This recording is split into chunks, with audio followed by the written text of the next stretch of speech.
Tonton video ini sampai selesai agar Anda tidak gagal paham.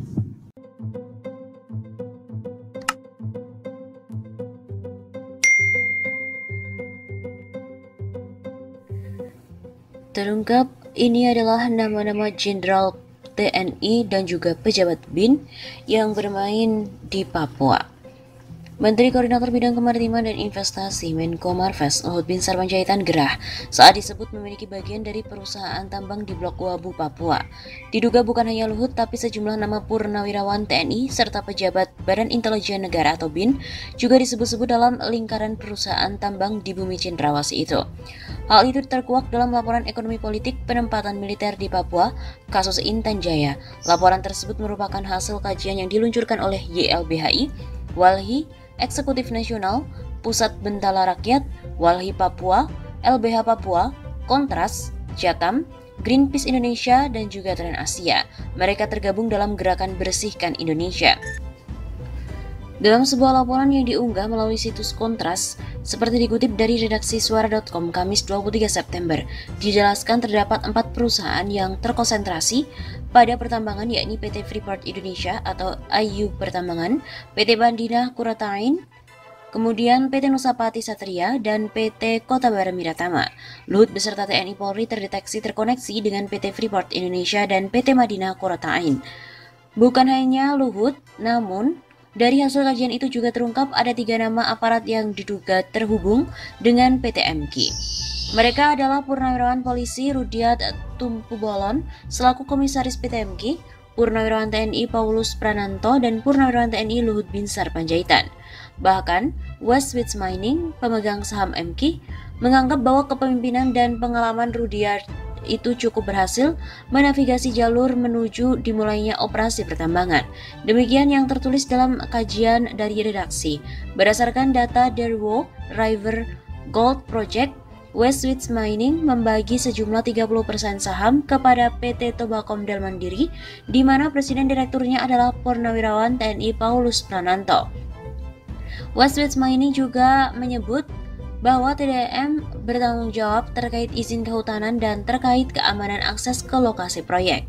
TDM sendiri masih menjadi bagian dari PT Toba Sejahtera Group, di mana pemilik saham minoritasnya adalah Luhut Binsar Panjaitan.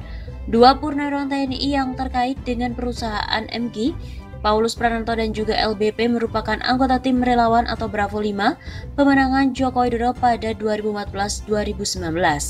Selain itu, kajian tersebut juga menangkap ada 5 aparat militer baik TNI maupun Polri yang terlibat dalam kasus rencana tambang emas di Blok Wabu. 5 aparat tersebut sebenarnya berasal dari 3 nama entitas perusahaan yang berbeda. Akan tetapi masih satu payung di bawah perusahaan BUMN Holding Industri Pertambangan, yakni MIND. Saat PT Freeport masih tergabung di dalam Blok Wabu, ada nama Purnawirawan TNI Hinsa Siburian sebagai komisaris PT FI. Hinsa pernah menjabat sebagai Pangdam 17 Cendrawasih Papua pada 2015-2017. Hinsa Siburian atau HS juga tercatat tergabung dalam tim relawan Cakra 19 pemenangan Jokowi pada 2019. Setelah PT Freeport menarik diri dari Blok Wabu, konsensinya dikembalikan ke pemerintah Indonesia dan dipegang oleh PT Antam. Di dalam PT Antam juga ada 2 nama aparat militer, yakni Purnawirawan TNI Agus Surya Bakti dan Komjen Polisi Bambang Sunarwibowo. Bambang juga masih aktif menjadi sekretaris utama BIN, sementara itu di MIND tercatat nama Purnawirawan TNI Doni Monardo sebagai Komut dan juga Purnawirawan Muhammad Munir sebagai Komisaris Independen. Munir juga tercatat sebagai Ketua Dewan Analisa Strategis BIN. Kemudian dalam kajian juga menemukan adanya indikasi kepentingan ekonomi di balik operasi militer ilegal di Intan Jaya. Ada yang berasal dari Kopassus, bahkan juga ada yang memiliki pengalaman di BIN. Berdasarkan Peraturan Kepolisian Nomor 3 Tahun 2019 tentang perubahan atas Peraturan Kepala Kepolisian RI Nomor 13 Tahun 2017 tentang pemberian bantuan pengamanan pada objek vital nasional dan objek tertentu, pemberian bantuan pengamanan sebagaimana dilaksanakan berdasarkan pada permintaan pengelola Obfitnas atau objek tertentu. Begitu kata Ketua YLBHI Aswinawati. Oleh karena itu, keterlibatan tersebut memperkuat indikasi adanya kepentingan konflik.